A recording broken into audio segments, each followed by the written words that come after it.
esperando uns minutinhos só para o algoritmo avisar os nossos seguidores de que a live começou. Gostou, Cris? Você sabe o que é isso, gente? Eu segui já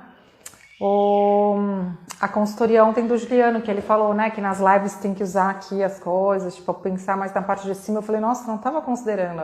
Aí eu já mudei o enquadramento. Nada como encontrar, né, quem sabe? Aí pensei a roupa aqui. Seu Juliano Tiburcio, quem tá aí, dá para assistir com o Juliano Tiburcio no nosso canal do YouTube. Vou começar então, gente. Boa tarde. Eu sou a Cíntia Domênico, artista, empreendedora e mentora de carreiras criativas. O Festival Ativação Criativa, que vocês estão assistindo hoje, nasceu do impulso e com o desejo de compartilhar com outros criativos e com outros artistas as estratégias, os medos, as sacadas, os insights e as superações que artistas tiveram para realizar o seu trabalho durante a pandemia. E eu até desconcentrei agora com a Cris, arrasou, não é? E o Festival Ativação Criativa, ele vai acontecer de 20 a 24 de abril, aqui no nosso canal do Instagram. Todos os dias tem live às 11, às 14, às 16 e às 18. E às 17, desculpa, agora. Então, de novo, às 11, às 14, às 16 e às 17.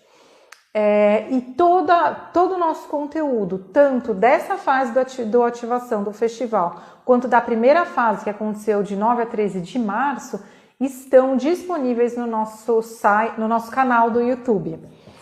Vão lá, tem muito material, muita informação para se inspirar. E eu sugiro que para quem está assistindo, para se aproprie do conhecimento, das estratégias, das técnicas, das metodologias que os artistas trouxeram e compartilharam e aplique na carreira de vocês.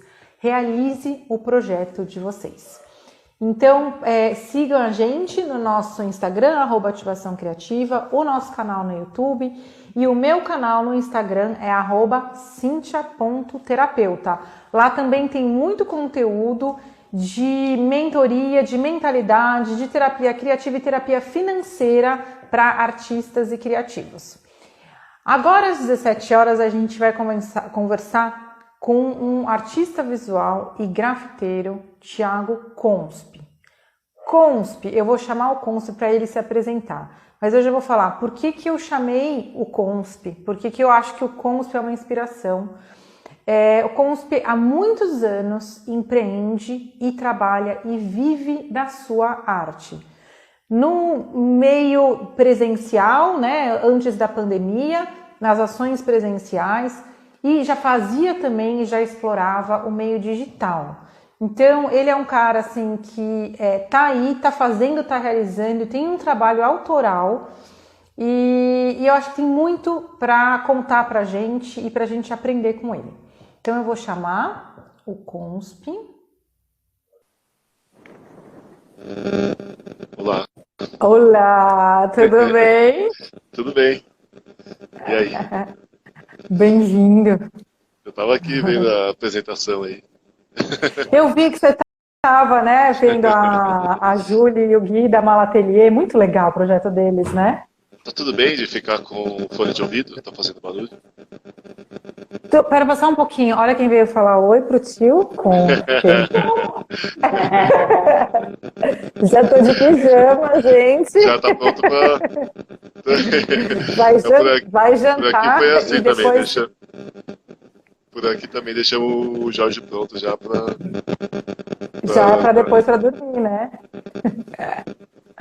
Ô, Consp, o seu áudio tá fazendo algum som. O que é isso? Será que é o microfone? Eu vou tirar o fone, não é por isso que eu tava pensando.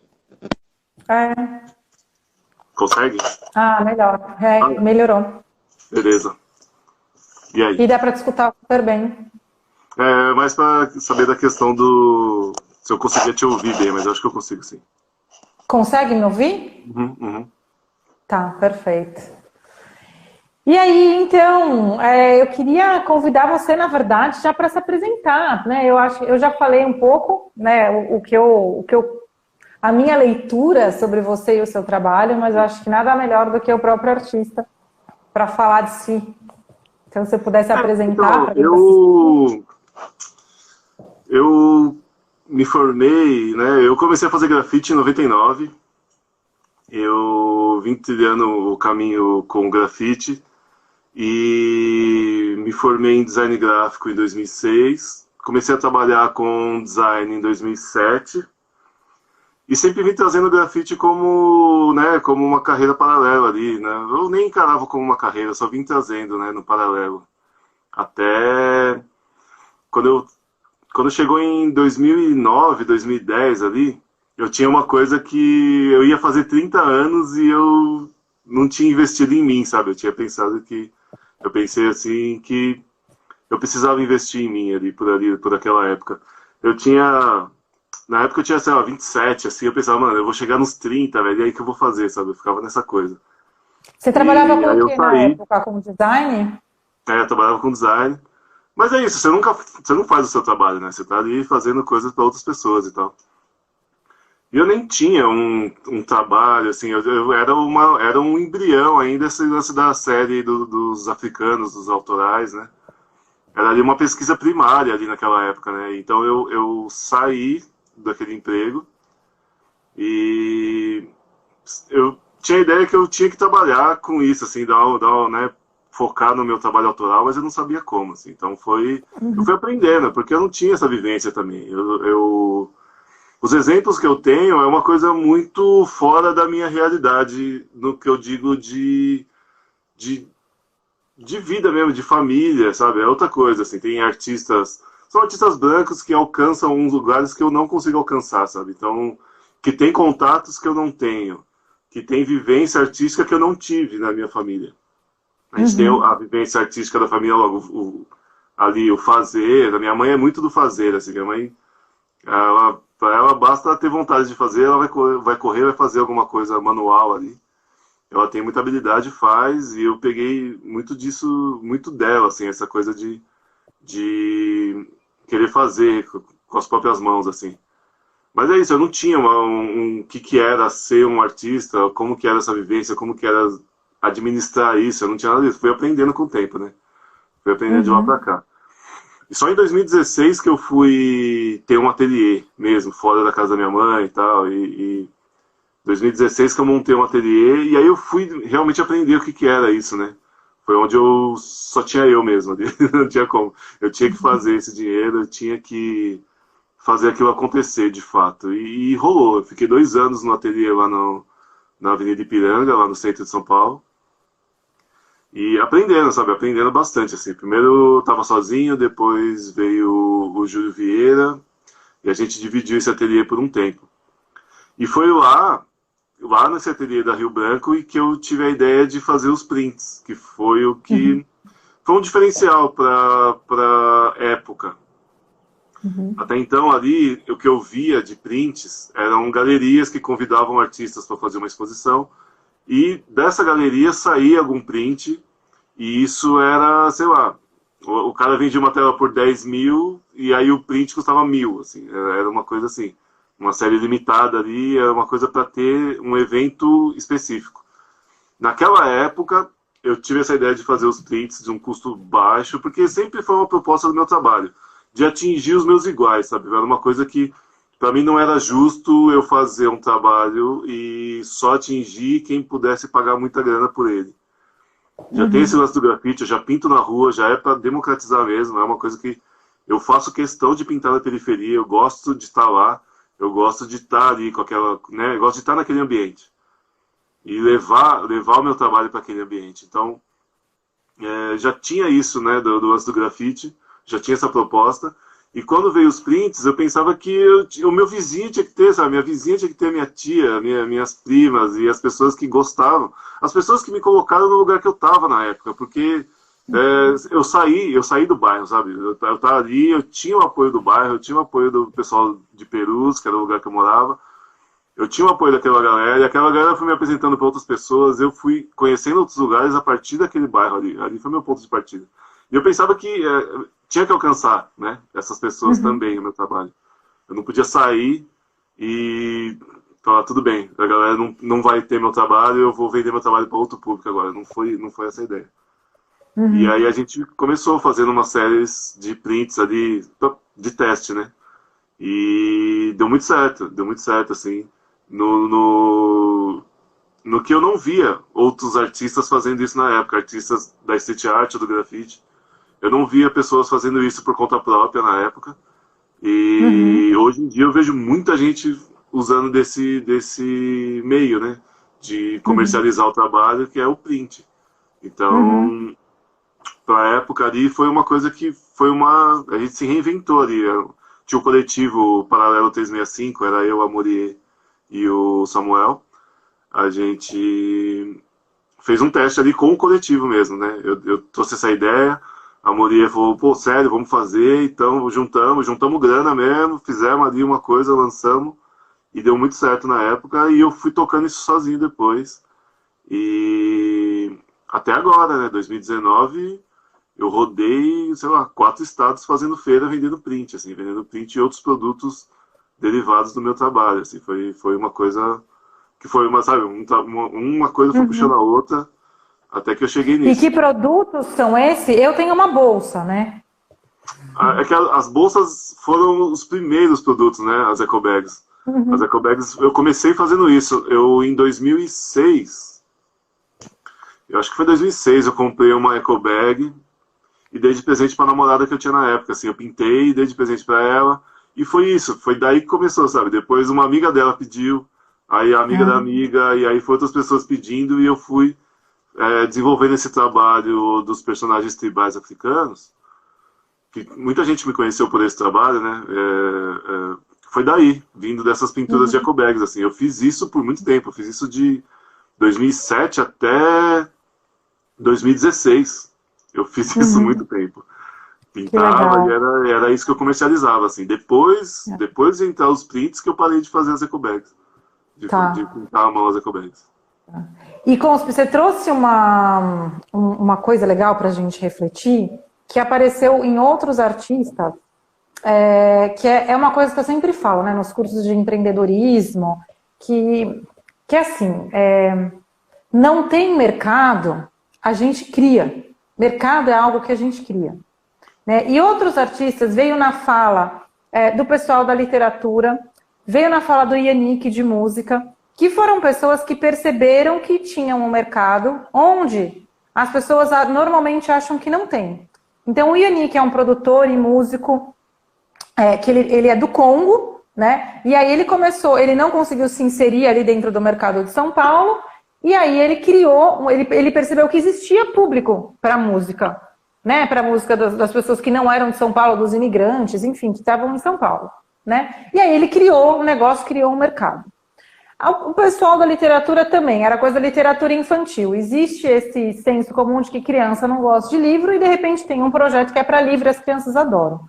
E aí você trouxe uma questão que é a questão da arte, né? Que na nossa cultura, na nossa sociedade desigual do jeito que é, arte e estética, né? Não estética, né? Mas arte e uma determinada estética é coisa de classe A ou AA. Né? Isso é uma coisa que me chama atenção. Você sai na rua, você fala, nossa, isso é roupa para classe A, isso é roupa para classe B, isso é roupa para classe B. E aí se divide, se criam estéticas, o mercado cria umas estéticas. Tipo, as pessoas que têm essa faixa de renda, elas só consomem isso, né? Vira uma estética. E de repente, eu achei muito interessante isso que você falou. Você falou, eu quero fazer uma arte que é para os meus, que é para todos. E será que caiu a internet do Conspen? Aê, maravilha. No meio A internet, né? da É o grande clássico. questão, né? É o clássico da quarentena. A minha internet caiu. Maravilha. Mas voltando, né? Eu estava falando disso, de ver Eu o tava acompanhando. mercado, né? Então, assim, eu queria que se você pode comentar isso, né? Porque parece que existe essa crença, né? Eu diria que é uma crença, um grande tabu de que arte é para rico classe A, né? E como que é explorar Mas esse mercado? é uma coisa elitista mesmo, né? É uma coisa elitista de que a classe, né? A dita classe C e D não pode consumir, né? Não pode consumir arte. Uhum, Na época eu lembro que eu conversei com o Samuel e com a Camila, quando a gente começou a fazer os prints, e eu falei que a gente tinha que vender isso num preço acessível, né? Tipo, que era um preço que as pessoas pudessem pagar e fosse um preço que as pessoas pudessem tirar um pouco do seu salário e investir num trabalho artístico para decorar a casa. E eu conversei com outras pessoas, assim, outros artistas na época ali pelo ateliê, e o pessoal falava: ah, mas não vira vender barato, não vira. E assim, se você perguntar, sei lá, pra Luísa Trajano, ela não vai reclamar da classe C e classe D no poder de compra deles, sabe? Então, exatamente. foi nesse lado que eu fui, assim, de falar, não, as pessoas compram, sim, com certeza compram. Tá? Eu moro na periferia, eu sei que as pessoas compram, se gostar, compra, sabe? A questão é preço. Com Sim. certeza tem que ter um preço acessível e você tem que dar essa oportunidade da pessoa poder comprar. E da pessoa também olhar e falar, eu quero isso na minha casa, sabe? Sim. De não ser excludente. A gente não pode ser excludente nesse sentido. É, E aí, exatamente. Então nesse você caso, cria uma eu estaria sendo estética que é excludente com para. Deus mesmo, né? Senão a gente acaba, que é o que acontece, a gente cria uma estética que é para uma determinada classe que tem um determinado poder aquisitivo, ou a outra classe tem uma outra estética, e ninguém transita, né? Não, enfim, Porque aí não é acaba uma escolha sendo. estética, é uma escolha de poder aquisitivo. Uhum. Porque acaba sendo o grande ciclo do capitalismo mesmo, né? Que é a coisa de a periferia ou o subúrbio vai lá e lança uma estética ou vem com uma moda, uma tendência, e o capitalismo vai, se apropria disso e torna isso uma coisa elitista, e aí só quem tem um certo poder aquisitivo vai poder consumir. Então a gente Uhum, meio que a gente voltou, né? A gente voltou, a gente estava lá, a gente estava trabalhando no uhum, nível aqui e voltou para atender a base, tá ligado? Então foi uhum. isso. E aí, me fala uma coisa, né? Caminhando aí pro lado pro empreendedor, né? Você atualmente, ou já há um tempo, você vive da sua arte, das suas criações, é isso? Sim, sim. Foi isso, né? A partir de 2016 eu comecei a ter de verdade uma renda com isso, né? Eu comecei a levantar o dinheiro e pensar e começar a planejar trabalhos, né? Começar a fazer projetos, né? Comecei a fazer projetos com o meu trabalho, mas não edital de cultura. Uhum, Comecei a pensar o meu trabalho como um projeto futuro mesmo, de pensar, vou fazer tal coisa para apresentar lá para aquela empresa, vou fazer isso aqui com o meu dinheiro do próprio bolso, vou fazer, sabe? Eu comecei a uhum, pensar isso como um produto que eu pudesse vender para alguma coisa. Foi daí, uhum, de 2016 para cá. uhum. Até, então, 2019 eu estava fazendo print e eu estava fazendo feira presencial. Eu estava fazendo muito isso e estava tirando um dinheiro legal, estava vivendo disso mesmo, assim, de feira.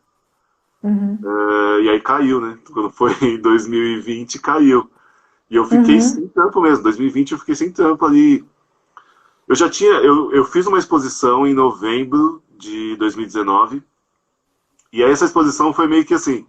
Eu já tinha pensado que o que eu vendesse ali na exposição seria o que ia bancar o meu aluguel, a minha vida janeiro, fevereiro. E março eu uhum, voltava a trabalhar, porque é o ciclo de todo ano. Março voltam os projetos culturais e eu voltava a trabalhar. Meio que eu estava bem esgotado na época ali para produzir mesmo, na questão de conceber trabalhos. Eu estava bem esgotado naquela época e pensei que ficaria 2 meses ali para montar uma loja online, que era uma coisa, um projeto que eu sempre tinha e não fazia.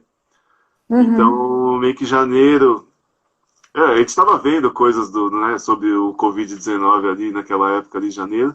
Mas não parecia ser uma coisa que ia chegar tão forte, né? Eu, a princípio ali eu vi aquilo, né? a princípio eu vi aquilo, eu parecia, sei lá, me lembrou na época da gripe, né? Foi gripe aviária que teve? Gripe aviária, né? O 10 anos atrás, né? H1N1. Foi 10 anos atrás. Foi uma... Eu pensei que seria alguma coisa desse tipo, eu não imaginaria, né? Ali, em janeiro do ano passado, eu não imaginaria o tamanho da força que ia tomar tudo, né? E eu fiquei bem tranquilo ali, fui fazendo a loja aos poucos. E quando chegou março, eu fiquei sem trabalho nenhum, caíram todos os trabalhos em março. E aí eu falei, bom, a loja tem que sair agora, do jeito que tá. O que tiver aqui, o que eu tinha de arquivo ali na hora, eu subi na loja. E comecei, sabe? A loja foi tomando forma enquanto foi trocar o pneu do carro com o carro andando de verdade. Porque do jeito que eu tava ali, eu tive que subir tudo e montar a loja, procurar a melhor plataforma, procurar a melhor maneira e fazendo e montando arquivo. Fui fazendo isso. Com o decorrer da pandemia, isso foi, né, sei lá, quanto mais o pessoal estava fechado em casa, mais eu vendi. Quando começou a abrir mais, começou a cair venda.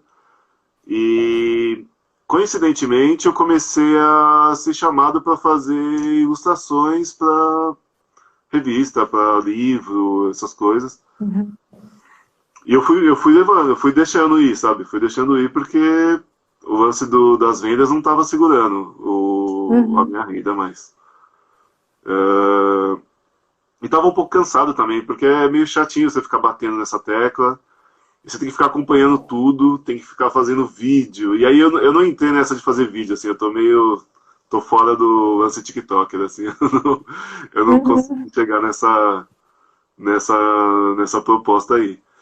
Então eu fui pro lado da ilustração digital e é o que eu tô fazendo hoje, assim. Eu parei o lance de pintar a tela, essas coisas, e tô estudando ilustração digital. Então eu parti para esse ramo, assim, tô segurando com isso, sabe? Tá dando super certo. Olha só. E o grafite você continua, né? Eu vi que recentemente, não recente, mas tem uns meses que você fez um trabalho. Sim. Então, o grafite é uma coisa que eu não acho que eu vou parar de fazer grafite, assim. Eu aprendi com o Tota, que é um grande mestre, assim, um grafiteiro dos anos 90 ali, que eu conheci nos anos 90 até. Eu aprendi com o Tota que se não tiver tudo bem na sua casa, não adianta você ir pra rua, sabe? Não adianta você ficar fazendo que tá dando um rolezaço de grafite, que tá tudo bem, mas na sua casa não tá. Então eu fiquei nessa, assim, de arrumar por aqui minhas coisas e me estruturar aqui, sabe? Me estruturar como artista, né? Ter o lance do ateliê, que eu tinha um ateliê e eu vejo que muita galera da street art, do grafite, do muralismo, a galera tem ateliê coletivo. E eu não gosto, eu gosto de ter o meu, sabe? Eu gosto de ter, sabe, ter essa coisa de eu controlar quem entra e quem sai, eu poder trancar a porta e ficar lá sozinho, receber pessoas no lugar, sabe? Receber cliente, tá? Ser um pouco mais organizado, assim. Que legal. De não ficar com cara de festa, porque é fácil o bagulho se confundir com festa e todo tempo ter gente ali. E é trabalho. E, sabe, tem as coisas acontecendo ali e você tá fingindo que tá trabalhando às vezes ali, mas não tá, sabe? Então, eu comecei a levar isso como trabalho mesmo, de eu acordar, todo dia eu acordo e vou pro ateliê e chego cedo e saio tarde, e mesmo se eu não tiver pintando ou desenhando, eu tô ali, tô lendo edital, tô vendo o que as outras pessoas estão fazendo, vou estudar o que o artista que eu admiro tá fazendo, e é ali é meu lugar de trabalho mesmo, meu laboratório é ali, sabe? Então eu vou que legal. fazer.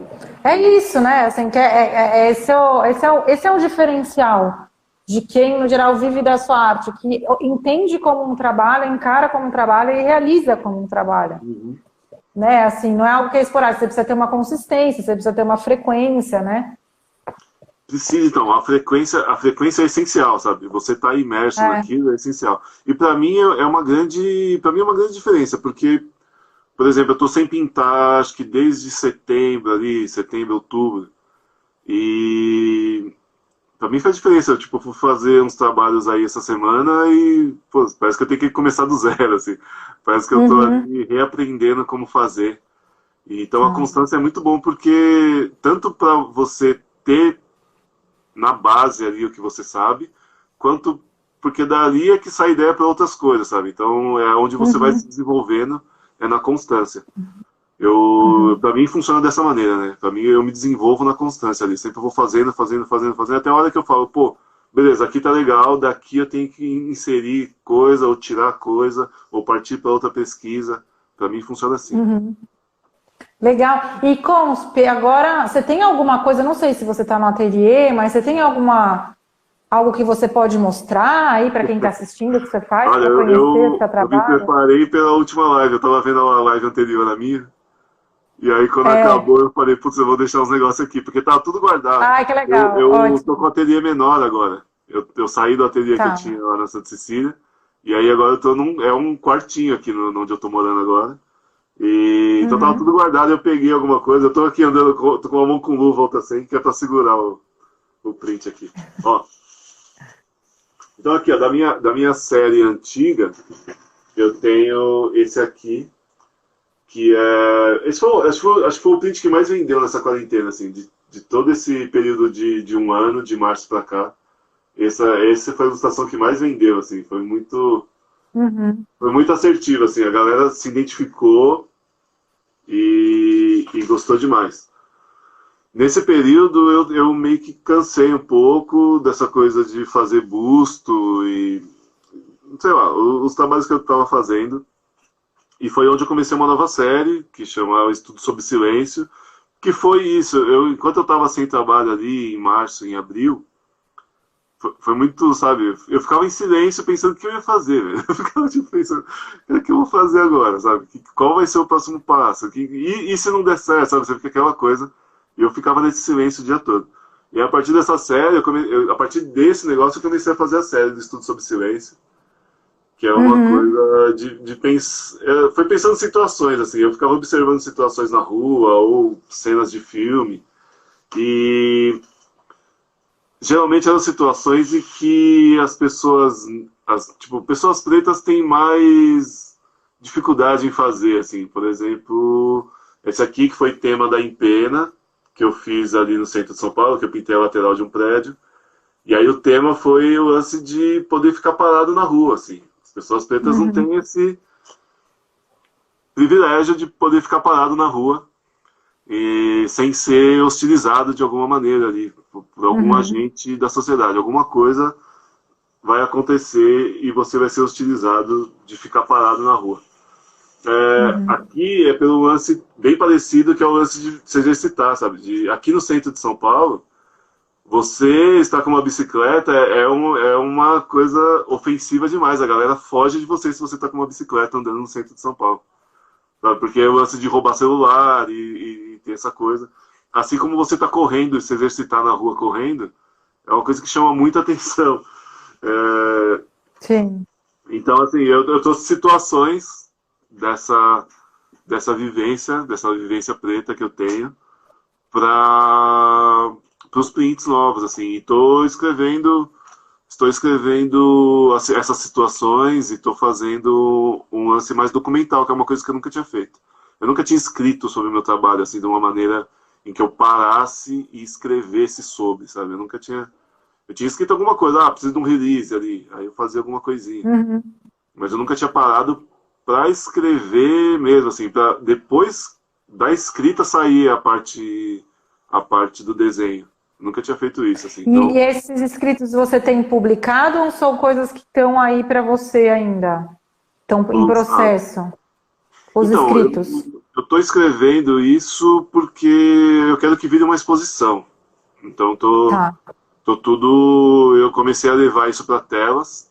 Aí tem algumas telas que eu já comecei a pintar.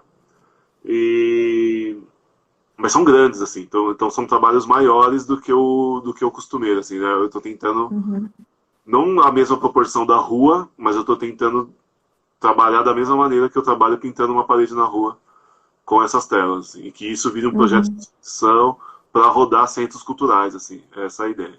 Que legal, que legal. Meu, que admiração, cara, obrigada. Tentando partir para um outro lugar que eu nunca atuei, que foi o lance de exposição em centro cultural, assim, essa coisa, eu ainda não fui para esse nível e quero chegar lá, sabe?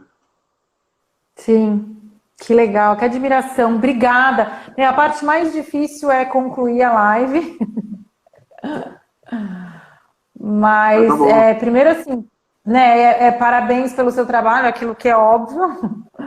Parabéns pelo trabalho, mas realmente obrigada por compartilhar. Assim, eu tenho uma puta admiração por você, tanto pela parte criativa quanto pela parte empreendedora, sabe? E como você une isso, como uma coisa não combate a outra. Na verdade, tipo, beleza, né? Você junta as duas coisas e vai, assim, né? E acho que elas se alimentam. Legal. Isso nossa, é muito inspirador. Obrigado, obrigado. Vocês sempre foram incentivadores assim do meu trabalho. Eu fico muito feliz de poder estar aqui, contribuir e ter esse papo assim. Muito obrigado. Ah, valeu. Somos consumidores do Consp. Com certeza. Com certeza. Certamente. Então é isso. Eu vou concluir aqui. Queria só avisar as pessoas, então, que amanhã continua a live. As lives continuam, né, até o dia 24, todos os dias. E é isso, gente. Vem que assim, um artista mais interessante que o outro, inspirando, dando ideia, e a gente aprende muito para poder aplicar na carreira, né? Eu tô assistindo desde ontem e realmente é inspirador, assim, é muito legal ver, né? Pessoas de outros segmentos, saber como que elas se viraram nesse período também. Muito legal. Que bom, bom saber que você está bem também. Tô vendo. Valeu, Consp. Tchau, gente, obrigado. Até. Beijo pro Jorge. Valeu. Tchau.